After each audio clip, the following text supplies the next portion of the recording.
Okay, so let's get started. What is economics? Economics is how individuals, families, businesses, and societies use limited resources to fulfill unlimited wants.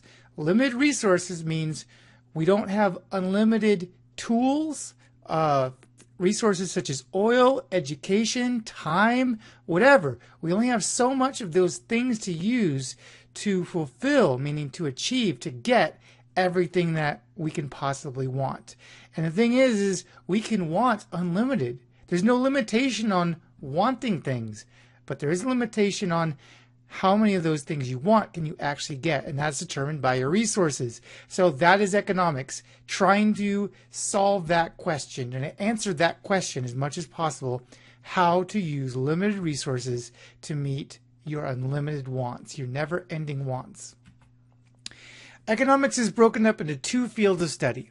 First is microeconomics, which deals with small units such as individuals and businesses and how they answered the question of how to use limited resources to fulfill unlimited wants. And then there's macroeconomics, which deals with the economy as a whole and decision-making by large units such as entire governments or entire nations. Wants and needs. Needs are things that include things that will cause you to die if you lack them. Things like food. Don't have food, you die of starvation.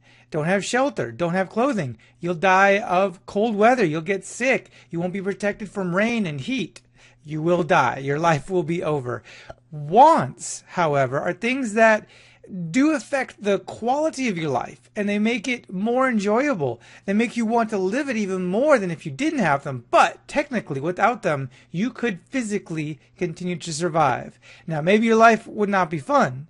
Maybe you might even argue it's not worth living, but you could be living without these things. Things like entertainment and high fashion, because you don't need expensive shoes to survive. You just need something to protect your feet so that they don't get cut up, so that you can function and go places.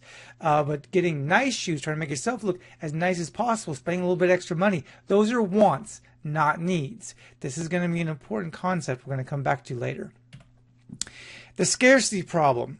The scarcity problem is the other big question that all economies have to solve. This is why there is such thing as economics, to deal with the problem we talked about in the first slide, limited resources, unlimited wants, and the fact that people do not and cannot have enough income and time to satisfy their every want. I've kind of already said this, but I just want to hammer it home that that is what scarcity is.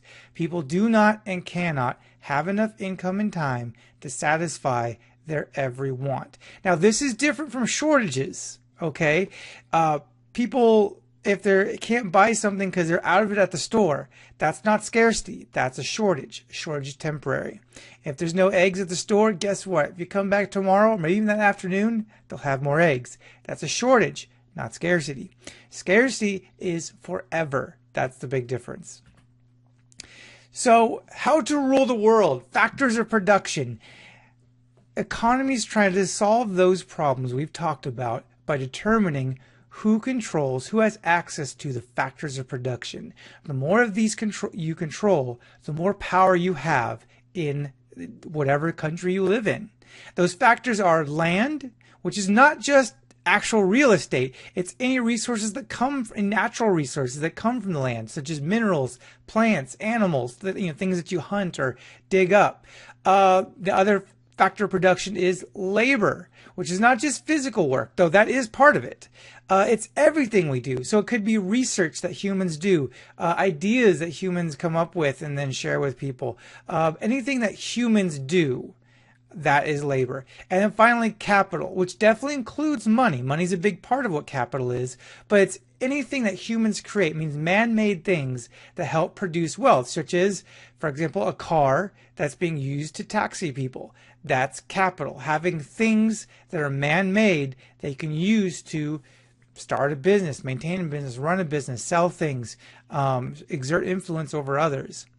And then there's one other one, entrepreneurship. This is kind of a abstract one, but entrepreneurship is the courage and planning to go for it, because there are people that have access to factors of production, but if they do nothing with them, it's as if they didn't have it at all. So the courage and planning on how to use the factors of production that you do have, even if it's very small, and do something with it. And finally, there's technology, which is not just computers and gadgets, though it could be. That's part of technology. Technology technically is any new and improved way of doing something. And that's it. If you found a new and faster and better way of accomplishing some kind of task, you've just invented a new technology, and that's what technology is. So yeah, electronics do that.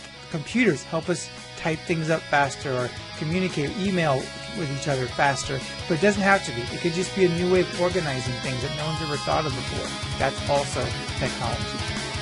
And that's it. Thank you, and I'll see you in class.